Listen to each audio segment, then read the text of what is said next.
welcome to Chat With Me on the Side. As always, I have a very special guest for you today. Please meet Barbara.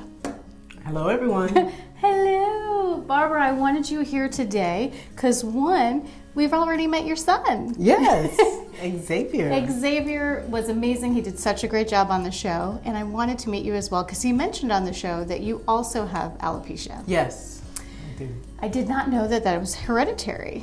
So it's interesting. You don't find very many families, mother and children or father and child, that have it, or at least not to my knowledge. Okay. So I feel as if Xavier and I are sort of standouts in that regard. Alopecia is actually quite common though, so I'm sure that there are many more people who deal with it than we probably are aware of. Mm-hmm. So explain to me a little bit about what alopecia actually is. So alopecia is a hair loss that is basically classified as an autoimmune issue, and essentially the hair follicles just stop producing. And for me, I noticed my first bald spot in September 2011. Okay. And at that time I was still straightening my hair with chemicals. Okay. And so I thought it was a chemical burn. Yeah. Because I just had one little spot here, and it didn't go away. So after weeks and months, and I didn't dare continue to process my hair that way. And after weeks and months, my mother got tired of me saying, I have this bald spot here and it's not going anywhere. And she said, you need to go to the dermatologist. And when I went to the dermatologist said, yeah, that's alopecia areata. And you're like, what? Exactly. I hadn't heard of it before then, didn't know much about it. So I started doing research like most people probably would. And I found that, just as Xavier mentioned, there are varying stages of alopecia. Alopecia areata is where you have bald spots that crop up, usually in the head area. And you never know when it's coming. There's no sensation. There's no... there's nothing to indicate that this is about to happen. I did have one doctor who sort of alluded that it might have been related to my low iron. I had iron deficiency at the time. But even after rectifying the low iron issue, as you can see, I still have alopecia. So my alopecia areata, when I went to the dermatologist, and he actually prescribed a steroid. But that was after he told me that it would take about 50 shots to adjust just the one spot. I My goodness. No, I don't want. And steroids come with their own complications. The doctor also said, I'm surprised you don't have more spots. You're like, thanks, doc. But I did. It's just that the doctor at the time wasn't brave enough, I don't know if you want to say it, to venture into my hair to find other spots. And so after the doctor said that, and I went home and examined more closely myself, I found that I did have spots. So what happened with me, which is also what happened with Xavier, is that those different spots eventually grew and kind of merged together. The doctor gave me a topical steroid, and the topical steroid was a liquid. And for me, that just seemed to expedite the hair loss.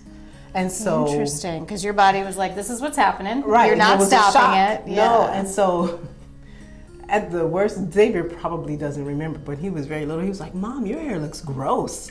Oh, because he's a kid, and that was what he was noticing. It was really bad. And there would be moments, I was, in a way, it seems kind of weird now, kind of fascinated with my hair loss, because I would brush my hair and I'd have strands and strands of hair come out. Wait 5 minutes and do it again, and I have strands and strands of hair. That had to be scary, though. It was, I mean, because there was no pain or discomfort or anything associated with it. It's very different. It's just that, particularly as a female, you know, we're told that our hair is our crown and glory, and here mine was falling out, you know, very quickly. Did you have to grieve your hair at all? So it's interesting you bring that up. What happened is in January, I was basically doing a comb over. Oh, right? Like I do. So I was basically doing a comb over. And it got to a point where that wasn't working anymore. Yeah. So in January 2012, I started wearing a wig. Oh, cute little wig, asymmetrical style. And I had one friend tell me, I like your hair. And then they said, that's not your hair. So they knew I was wearing a wig. I didn't want everybody to know, but they knew. Right. And in February of 2012, I lost a dear friend. Oh, And it was then that I decided, I don't care about the hair. I cut the hair off. I still wore the wig though because I didn't want people to be shocked seeing me with hair one day and not. Because people automatically assume you're sick. They do, and they did, because I was also teaching and going into the classroom. I didn't want my students to be concerned. Yeah. However, at the end of that spring term, because I'd already decided around mid-March that wigs weren't going to work for me. Especially in Florida.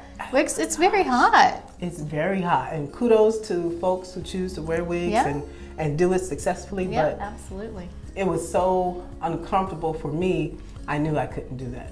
Okay. So that spring term, as soon as that spring term ended, the next day I showed up like this. And so some people were shocked, and they did think I was, what's going on with you? Are you sick? So there was that reaction. I still get that reaction from people who don't know me. When I first met you, I thought it was a fashion choice. I'll be 100% honest with you, because you are very fashionable. And you rock the hats, and she rocks all these great clothes. And I should have worn a hat today. Oh yeah, no, I love it. And I was just like, oh, that's like a choice, and she's strong, and she's bold, and she's, that's exactly what I thought. And then we were sitting together one day, waiting on a meeting, I think it was, and you disclosed to me about the alopecia, and I was like, I had no idea. It is not a difficult choice necessarily, but it definitely takes, at the beginning anyway, because now I've been wearing my hair like this for 7 years. Yeah. And so anyone who knows me, some people only know me this way. Right. And that choice was very liberating. I never was big on hair. I always wore my hair in a short style for the most part.